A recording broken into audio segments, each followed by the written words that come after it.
Prezado aluno, agora nós estamos debatendo, dentro do assunto da estatística descritiva, nós vamos trabalhar com novas medidas, as medidas que nós chamamos de medidas de formato ou de forma.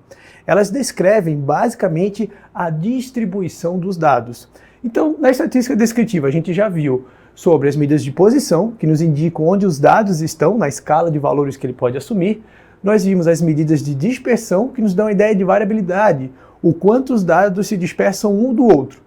E agora nós temos as medidas de forma, que basicamente é elas que vão mostrar o formato gráfico da distribuição dos dados. Quer ver? Vamos começar trabalhando com essa ideia. Medidas de forma, dentro da estatística descritiva, são medidas que vão estar associadas com a ideia da distribuição dos dados.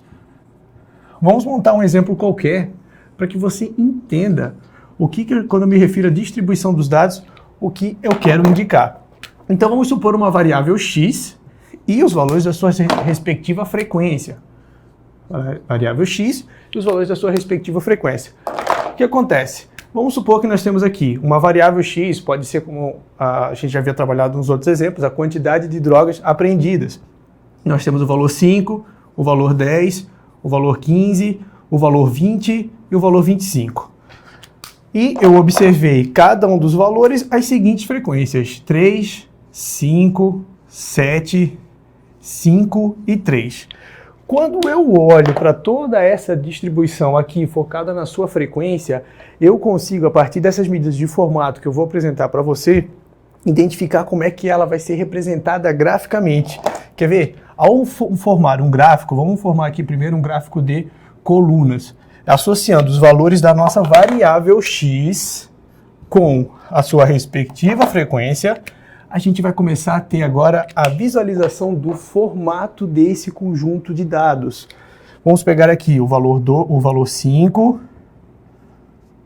o valor 10, o valor 15, 20 e 25. E as suas respectivas frequências. Aqui nós temos uma frequência de 3 unidades, esse valor se repete 3 vezes. Aqui nós temos uma frequência de 5 unidades, aqui de 7, 5 novamente e de 3 unidades. Olha só o que eu acabei de representar para você. As observações da nossa variável em estudo, a frequência delas, e agora a gente começa a ver o formato desse conjunto de dados. Uma forma de ver o formato é a partir do histograma, de um gráfico de colunas. Outro caso que é muito comum, que você vai encontrar bastante nas provas, é a partir da curva de frequência. Olha aqui o desenho da curva de frequência. Tá vendo? Esse é o formato gráfico. Aqui nós temos um formato bem certinho, bem simétrico, que é uma das medidas que nós vamos trabalhar. Você está vendo todo o formato da distribuição desse conjunto de dados. Aqui em uma tabela de frequência, aqui num formato gráfico. Isso são as medidas de forma e é elas que nós vamos trabalhar agora. Quando eu falo medidas de forma, nós temos duas principais que você precisa conhecer. A primeira delas é a nossa assimetria, que vai estar ligado à ideia do conjunto de dados, ao ser particionado no meio, ter dois formatos iguais. E além disso, nós temos a medida de kurtose. Aqui está relacionada ao grau de achatamento, se os dados estão muito concentrados na sua centralidade ou se eles estão mais afastados. Isso aqui é só a introdução para você saber qual é o tema que nós vamos estar abordando nesse capítulo, que é as medidas de forma. Agora vamos estudar especificamente a assimetria e logo em seguida a kurtose. Vem comigo e vamos lá. A medida de assimetria. Quando eu falo assimetria, coeficiente de assimetria, eu estou me referindo ao formato que ela pode representar. A assimetria pode me dar um formato que é simétrico, perfeitamente espelhado. Ao cortar no meio, os dois lados que eu tenho na minha distribuição, no meu gráfico, eles são perfeitos, simétricos. Ou ela pode ter uma assimetria que gera uma distribuição assimétrica, tá? Vamos representar ela por AS. Aqui dando a vocês a ideia de assimetria de modo geral. E agora eu vou te explicar o princípio mais importante para que a gente identifique a assimetria em um conjunto de dados, se ela é simétrica ou se ela não é assimétrica. Primeira coisa, muitas vezes você vai estar vendo a assimetria numa distribuição, numa curva de frequência. Vamos supor aqui que nós vamos ter essa curva de frequência. Tá? Aqui nós temos a nossa variável x, e aqui nós vamos ter a nossa frequência dessa variável, semelhante ao que eu mostrei no exemplo anterior. Como é que você sabe que a assimetria desse conjunto de dados tem uma distribuição simétrica? Algo simétrico, você já deve conhecer esse termo em outras ciências. A ideia de simetria é quando você corta algo exatamente no seu centro, na sua posição central, e você tem dois formatos iguais. Qual que é a medida descritiva, lá nas medidas de posição, que nos dá exatamente a ideia da posição central? Essa medida é a mediana. Então ela aqui, sobre a assimetria, vai ser o seu ponto de referência, a mediana. Vamos supor que para essa distribuição a mediana vai estar exatamente aqui. Aqui está a nossa mediana, a medida que representa a posição central. Eu cortando os dados no centro, exatamente no meio, veja que eu tenho esse formato aqui e eu tenho esse formato aqui. Os dois formatos são espelhados, eles têm a mesma forma. Nessa situação, nessa circunstância, nós temos uma distribuição simétrica. Agora pode acontecer também de você ter o seguinte formato. Vamos supor que a mediana continua ali, só que você tem isso aqui. Opa, a mediana está aqui no conjunto de dados e veja que os dois formatos não estão iguais. Geralmente a gente vai ter uma cauda mais longa, que são observações mais atípicas. Aqui nós já temos uma relação, uma distribuição assimétrica. E é aqui que nós vamos começar a estudar mais profundamente. Quando você conhece a simetria dos dados, nós temos várias outras informações indicativas que são muito interessantes. Primeiro, as medidas de tendência central, média, moda e mediana, em relação à simetria, vão ter uma relação específica. Você consegue identificar a simetria também pela distância entre os quartis, pela presença de outliers, aquelas observações atípicas e extremas que fogem do conjunto de dados, e também você pode trabalhar com a simetria calculando o próprio coeficiente de assimetria. Nós vamos ver todas essas formas aqui. Então agora vamos estudar cada um dos tipos de assimetria. Primeiro caso, uma distribuição que é simétrica. Distribuição. Agora aqui, estou falando da distribuição, da forma como os dados estão espalhados. E essa distribuição vai ser simétrica. Na distribuição simétrica, nós temos a seguinte relação. Você vai olhar no eixo gráfico, numa curva de frequência, geralmente, pode ser num histograma, pode ser também no... Quer ver? Vamos trabalhar com a ideia de um histograma, por exemplo. Você vai ter aqui as barras, né? E elas vão ser perfeitamente simétricas. Aqui está o centro, essa barra é o centro. E você está vendo que você tem uma barra que vai reduzindo cada vez mais em relação ao centro, e desse lado é igual que esse lado. Isso é uma relação simétrica. Você também vai ver uma curva de frequência, geralmente nessa ideia aqui, nesse formato. Lembrando que aqui é a nossa variável estudada, aqui em cima é a nossa frequência dos dados observados. Essa distribuição é simétrica. E quando você se deparar com uma distribuição simétrica, você vai ter a seguinte característica. Aqui, você vai ter que a mediana é igual à moda, que é igual à nossa média. As três medidas de tendência central, numa distribuição simétrica, são iguais. Você também vai poder identificar isso a partir de um box plot. O box plot, a gente estuda ela nas medidas separatrizes, é uma representação gráfica que está associada à mediana e os quartis. Numa distribuição simétrica, a distância entre o Q3, o Q2, que é a mesma coisa que a mediana, e o Q1, a distância entre eles são iguais. Nós vamos ter isso aqui, Q3, a diferença, vamos pegar Q2 menos Q1, vai ser igual ao Q3 menos Q2. Essas distâncias são perfeitamente iguais. Tá certo? Essa é a ideia dos dados serem simétricos. É essa relação que você vai encontrar. Um outro tipo de distribuição, ou melhor, um outro tipo de assimetria é quando os dados fogem desse formato perfeitinho, fogem dessa visão totalmente simétrica.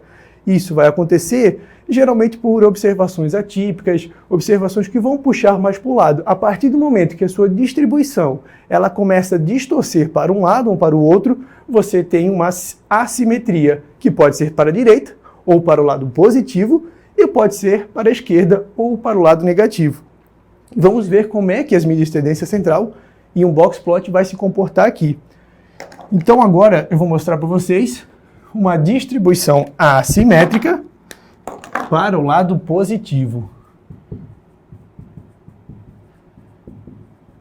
Distribuição A de negação assimétrica, que pode ser para a direita, ou é a mesma coisa que dizer uma distribuição assimétrica positiva. Nesse tipo de assimetria, nós vamos ter a seguinte representação gráfica. Veja só. Geralmente, você vai ter observações atípicas que vão puxar mais para o lado positivo do eixo X, da nossa variável estudada. Observações atípicas mais para o lado positivo, para a direita do gráfico. Então, vamos supor que nós temos um histograma assim, aqui observações mais frequentes, e de repente, você começa a ter observações com baixa frequência tendendo para esse lado aqui. O que aconteceu com a sua distribuição? O que esse formato de dados está representando? Olha só. Você tem a cauda puxando para lá, você tem observações atípicas jogando para o lado positivo. Nesse caso, você vai ter a seguinte ideia. Você conhecendo sobre a média, você vai saber responder sobre isso. O que é a média, meu cara? A média é aquela medida que eu gosto de dizer que ela é gananciosa. Ela soma todas as observações e divide por N. Se eu tenho uma observação muito extrema para o lado positivo, a média vai somar ela e vai jogar na sua medida. Então, o que acontece? A média ela vai tender para o lado positivo. Está aqui a nossa média. Em contrapartida, a nossa moda sempre vai ser o pico do gráfico. Eu gosto de dizer que ela é orgulhosa, porque a moda é a observação que tem maior frequência. Então, a moda vai estar aqui. E, por último, a mediana sempre vai estar tentando intermediar a situação no meio. Então, para uma distribuição assimétrica positiva ou para a direita, você vai ter que a média ela é maior que a moda, que a mediana, vamos botar ela no meio, que é maior que a moda. Você vai ter essa relação. E isso ocorre quando? Quando a sua distribuição dos dados ela é unimodal, você tem só uma moda. Quando tem mais do que uma moda, a gente tem que interpretar melhor como é que fica a distribuição, tá? Então essa relação vai ser verdadeira e você vai ter os quartis na seguinte ideia. Você vai ter os quartis formados geralmente assim. Vamos botar mais discrepante aqui. Ó, o segundo quartil vai estar mais próximo do primeiro. E quem que vai estar mais afastado? O terceiro quartil. O terceiro quartil vai estar muito mais afastado porque tem observações atípicas que vão jogar ele para esse lado. Então o terceiro quartil vai estar mais afastado. Aqui nós vamos ter o segundo quartil e o primeiro quartil próximo do Q2. Então a distância entre o Q3 menos o Q2 vai ser maior do que a distância do Q2 menos o Q1. Então Q2 menos Q1, essa distância vai ser menor, porque agora eu estou olhando esse aqui, esse pedacinho é menor, do que o Q3 menos o Q2. Essas são as relações que você vai encontrar sobre a assimetria do nosso conjunto de dados. É muito importante que você consiga identificar essa ideia de assimetria. Aqui eu fiz o desenho, com calma mostrei as representações para você. Para facilitar na questão de ilustração gráfica, vamos pegar aqui os nossos slides e ver como é que funciona essa ideia que já foi apresentada. Ó, numa distribuição assimétrica, como eu já havia abordado, nós vamos ter que a média é igual à mediana, que é igual à moda. Os quartis vão ser igualmente espaçados. Você vai ver isso num box plot e você vai ver isso na média, moda e mediana em relação à centralidade do conjunto de dados. Agora vamos ver uma distribuição assimétrica para a direita, que foi o que eu representei no gráfico, no quadro agora aqui para você. Veja só, você tem a moda sendo o pico do gráfico, a mediana que vai estar no meio e a média vai ser influenciada, vai ser tendenciada para o lado positivo do nosso gráfico.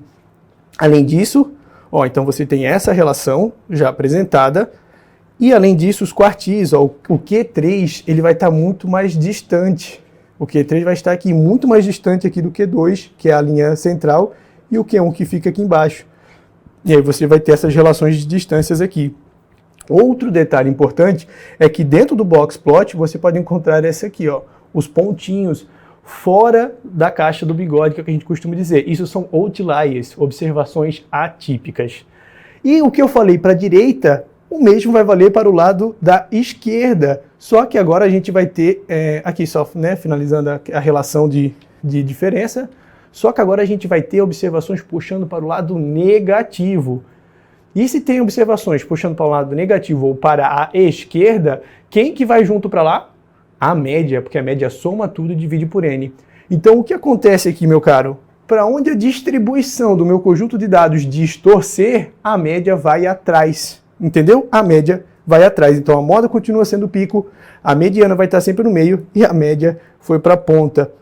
E aí nós temos a relação do que a média é menor do que a mediana, que é menor do que a moda. Olha aqui a relação de quem é maior que quem, é só olhar o gráfico e entender a distribuição. Além disso, aí o Q1 é que vai para o lado, vai ser mais distante em relação aos outros quartis, né? E nós vamos ter essa relação aqui e você pode encontrar outliers para o lado negativo. Aí a tendência de ter observações mais atípicas que ela foge do limite dos dados, foge do padrão que você esperaria observar. E aí no box plot a gente representa ele com os pontinhos. Está certo? Agora eu quero trazer um exemplo para vocês que se refere à distribuição dos dados não unimodais. Em todos os casos que eu apresentei aqui, nós tínhamos uma moda só. E quando é uma moda só, tranquilamente, você consegue ver que a moda, a média, a mediana, você vai ter essas relações. Mas pode acontecer de você ter mais do que uma moda. E aí você precisa identificar a simetria. Você sempre vai olhar o formato. Vem para cá, que eu vou pegar isso no quadro com você. Então nós temos, ó, seguinte ideia, vou mostrar só a variável e as suas frequências. Nós temos as seguintes ideias. Vou pegar aqui a nossa variável x e a frequência, que no caso eu representei pela frequência relativa. Ó, uma variável qualquer objeto de estudo analisado, eu tenho 2, 4, 6, 8 e 10. Foram observados esses 5 valores, com as respectivas frequências, 30%, 10%, 20%, 10% e 30%. Primeira coisa que você observa, você tem mais do que uma moda. Você tem que a moda, observação com maior frequência no 2 e no 10. Já não se encaixa no padrão comum. Vamos desenhar o gráfico que vai nos mostrar a ideia da distribuição. Nós temos aqui a variável 2, 4, 6, os valores, né, da variável 8 e 10. Nós vamos ter a seguinte ideia, ó, aqui vai até 30%, aqui vai para 10%, para 6 nós temos 20%, 10% novamente e 30%.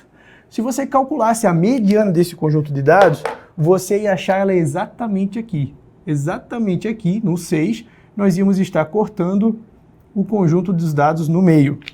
Você pode ver também isso na forma de uma curva de frequência. Olha como é que seria a curva. Está vendo que eu cortando exatamente no meio, eu tenho um formato igual para esse lado e um formato igual para o outro lado?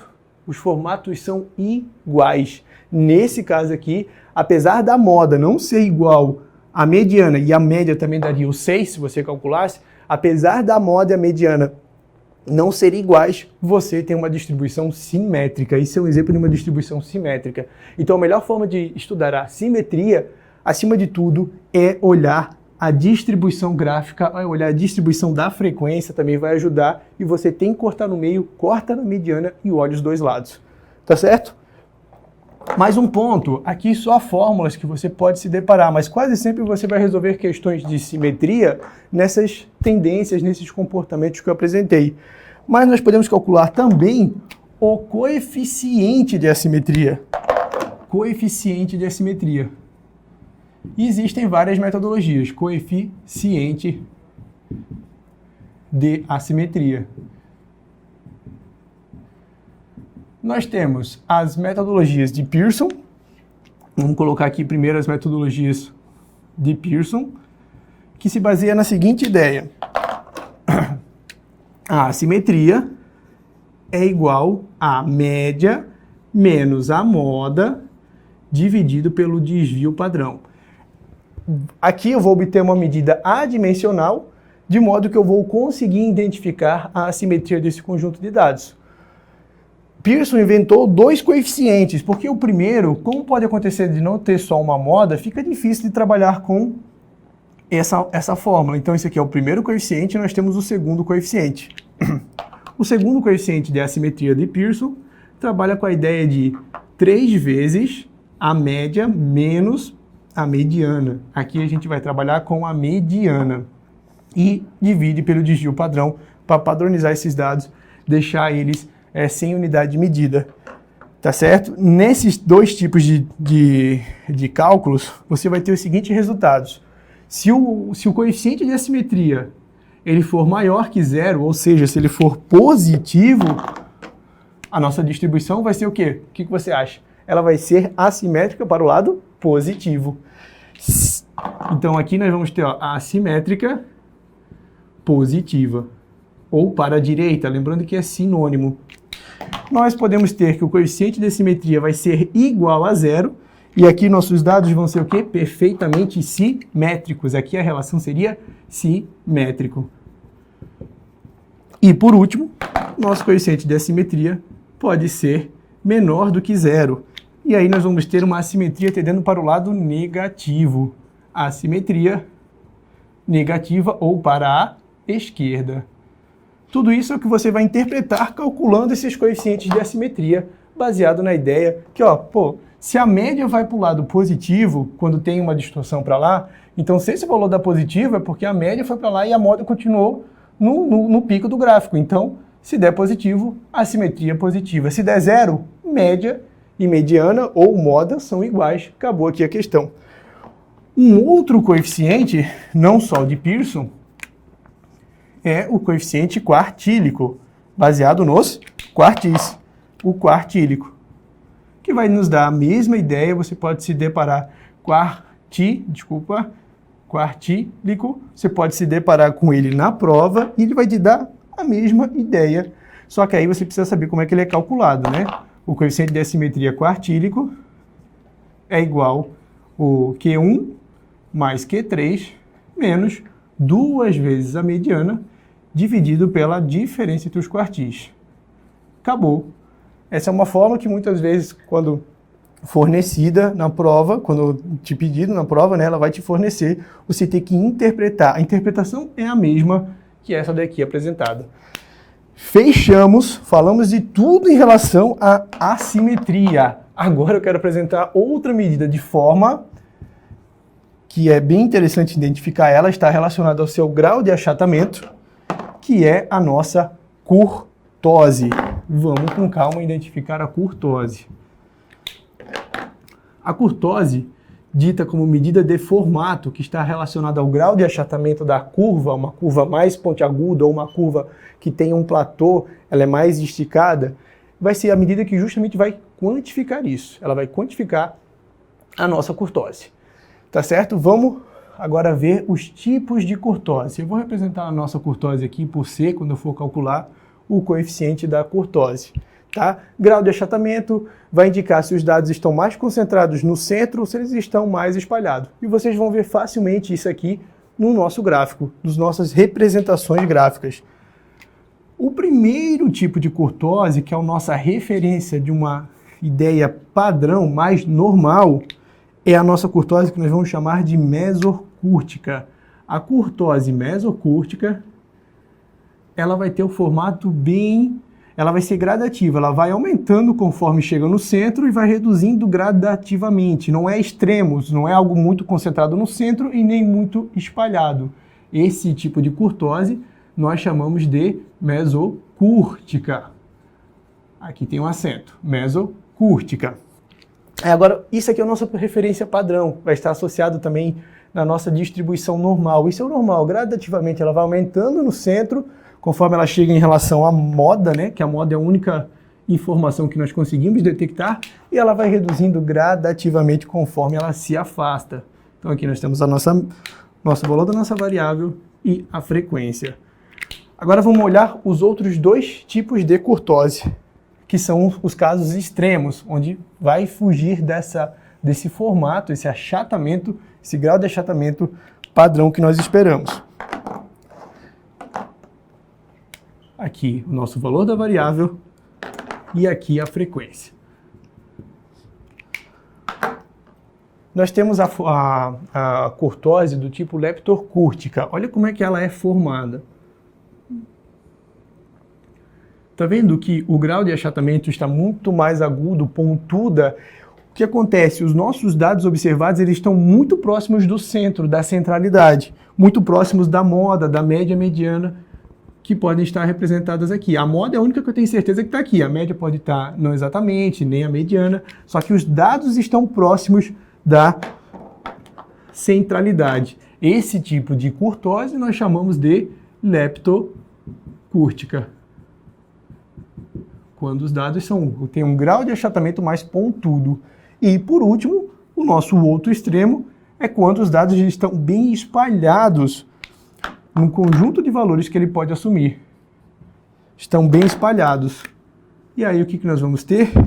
O que nós chamamos de um platô. Olha só como eu posso representar isso aqui. Os dados não estão concentrados na centralidade, eles estão muito mais distribuídos. Esse tipo de curtose, nós chamamos, deixa eu pegar a cor diferente, vamos pegar vermelho, nós chamamos de platicúrtica. Exatamente pela ideia de um platô. Você pode associar a palavra plat com um platô, essa chapada aqui, platicúrtica. Esses são os três tipos de curtose que nós trabalhamos aqui no nosso, na identificação do formato do conjunto de dados. Beleza? Basicamente, quando você se deparar com esse tipo de questão, com esse tipo de assunto, você vai pegar questões conceituais que quer que você identifique, né? Ou você vai poder quantificar a partir do nosso coeficiente percentílico de curtose. E é o que a gente vai trabalhar agora. Deixa eu ver aqui. Então, além de você identificar graficamente, você pode quantificar a curtose. E a principal medida que identifica a curtose, o principal coeficiente mais cobrado é o coeficiente percentílico. Coeficiente percentílico de curtose.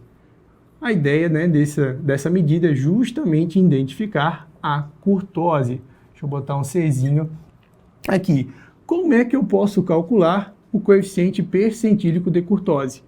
Basicamente, ele vai se basear nos percentis ou nos decis, vocês vão ver que vai dar a mesma coisa. E também vai se basear nos quartis. Depende exclusivamente dos quartis e dos percentis. Tá? Essa medida é calculada como? É a distância entre os quartis extremos, o Q3, menos o Q1, dividido por 2 vezes a distância entre os percentis ou entre os decis. Tá? Você pode pegar aqui o percentil 90 menos o percentil 10. E isso seria a mesma coisa que eu representar isso aqui, ó. É a mesma coisa, porque o percentil 90 ele é igual ao decil número 9. É igual ao 9º decil. Então, não se preocupe se você encontrar essas variações nos materiais teóricos. Decil 9 menos o primeiro decil. Essa medida aqui, essa relação, é o nosso coeficiente que vai nos dar os 3 tipos de curtose que nós temos. Agora, como é que a gente interpreta a curtose a partir do resultado dessa conta? Nós precisamos saber qual que é o valor de referência aqui, tá? E esse número você vai precisar associar. Ó, a nossa curtose, quando ela é igual a 0,263, eu usei azul para representar, essa medida, esse valor baseado nessa fórmula vai nos dar uma distribuição que é mesocúrtica, um padrão onde os dados vão aumentando gradativamente e reduzindo, aquilo que nós identificamos como normal, o mais típico do conjunto de dados. Então aqui é a nossa distribuição, a nossa curtose mesocúrtica. Mesocúrtica quando for igual a 0,263. Esse valor aqui é o resultado dessa conta para algo que é mesocúrtico, uma curtose mesocúrtica. Agora vamos ver as outras duas variações. Quando a curtose ela for maior que 0,263, nós vamos ter uma curtose platicúrtica. Platicúrtica. E aqui eu quero que você entenda o platicúrtica. Como é que eu posso associar esse valor? Basicamente, conforme aumenta, para esse valor ser maior que 0,2,3, ser um valor mais alto, basicamente você tem que ter o quê? A distância entre os quartis aumentando. Vem para cá, olha aqui a nossa platicúrtica. Tá vendo que nós vamos ter aqui, se fosse pegar os quartis, como eles são mais distribuídos, você consegue ver facilmente que os quartis do nosso conjunto de dados eles vão ser mais afastados. Então, se você ficar com dúvida, maior que 0,263 é platicúrtica ou leptocúrtica? Lembre-se que os quartis vão estar mais distantes. Vem para cá, olha para a fórmula, vê que o numerador, que é proporcional, né?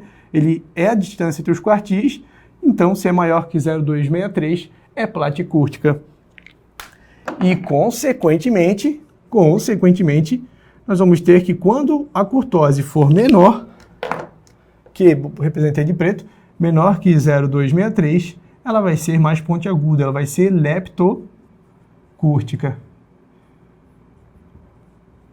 Leptocúrtica. Esses são os 3 tipos de curtose que você vai poder identificar a partir dessa coeficiente, dessa fórmula aqui. E é sempre interessante você associar os resultados, as interpretações, com o formato da distribuição gráfica.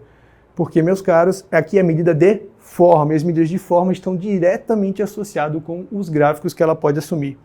Está certo? Então, com isso, nós fechamos aqui as medidas de forma, assimetria e curtose, diretamente relacionado com o gráfico, com a distribuição, e elas vão te dar essas características, essas interpretações. É isso aí, tamo junto!